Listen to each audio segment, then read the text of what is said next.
Nikki, everybody knows that we are currently going through a cost of living crisis, and I'm willing to bet it's probably going to get a little bit worse before it gets better. As a business owner, what can I do to help my team get through this next couple of months? Okay, now I'm an optimist naturally. However, the reality is this is hitting everybody. And as responsible employers, it is imperative that we all try and help our staff as much as we can, whilst of course trying to ensure the longevity of your business. So this is a question that I actually got from one of my clients 2 weeks ago. How can he help his employees? And so I thought about it. I had already been thinking about it, to be honest, with my management team, and there was various things that I went back to him as suggestions. So they were as follows. And he had, by the way, suggested himself certain things, so I wanted to reply to the specifics as well. But firstly, a lot of people might not realise, but if you are a business that has got lots of excess cash, you can tax efficiently loan employees money. I'm not saying get your employees into permanent debt or anything, but where it is helpful and sensible and you give clear parameters, you can loan an employee up to £10,000 tax free. So that's tax free to the employee, no taxes to the company. So there's no benefit in kind. If you do go over 10,000, then there are issues. But if you just bear in mind, up to 10,000, you can do that. You don't even have to charge them interest. It's just very, very tax efficient if you're trying to help people out in the short term. Another thing which I think is always a good idea is one-off bonuses.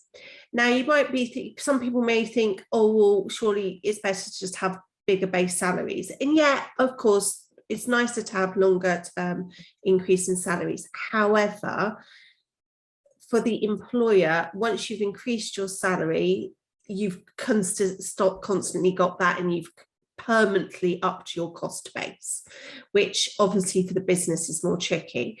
Also, from the employee's perspective, it is nice having more of a wedge of money that isn't already assigned to all your bills during the month. So having that one-off bonus really helps.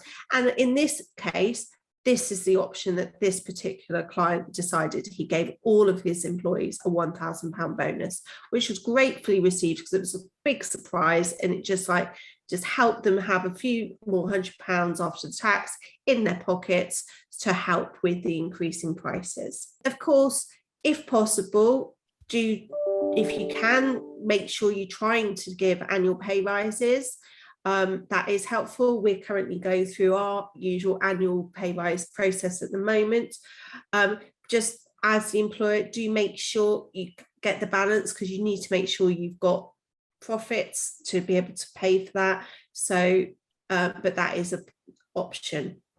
There's another couple of things as well that I hadn't put in this particular email back to the clients, but is things that we've implemented and that I've seen some other businesses do. We're implementing a work from home weekly allowance. So it's a taxable amount.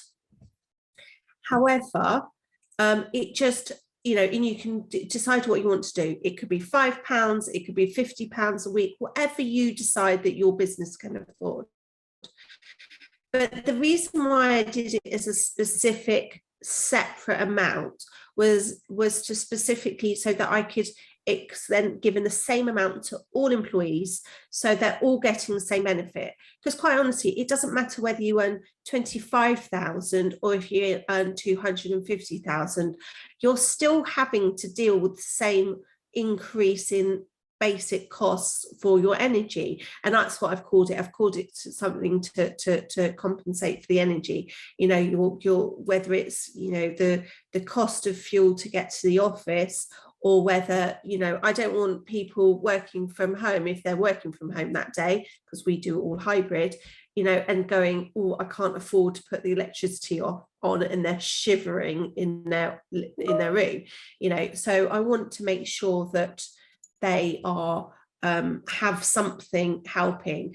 I'm waiting, I've done an initial amount, and then I'm waiting to see what actually happens, because we don't know what all the measures are, but just something. And in the scheme of things, it's a lot lower than what they'll get when we do the pay rises, but it's surprising how that amount has got a lot of goodwill. So it's really important. The other thing to bear in mind if you're running an office is, which we do, is I saw this on LinkedIn the other day. I think it's one of the charities actually that I know that have offices, and they have a big hamper with lots of different snacks and pot noodles, all sorts of different things, so that if somebody, either if they've forgotten their lunch, or if, but to be honest, it's end of the month, they just really can't afford their lunch, no shame to just go and just help themselves. And if you offer in, because there's a lot of confusion about what foods and drinks and stuff you can offer stuff, but the basic principle is, if it's offered to everybody, so you can have subsidized canteens in your offices, if it's offered to everybody, then you can it's all, there's no benefit in kind or anything, so it's a nice soft option, so it's there. So it's another little safety net for people. Obviously we do pay all of our staff a reasonable salary, but even so, even people with reasonable salaries, people that are earning 40, 50 grand, they're still having a huge hit from the cost of living crisis at the moment. So it is really important to look after them. And so those are just 5 suggestions of things that you can do for your staff that might work for your business.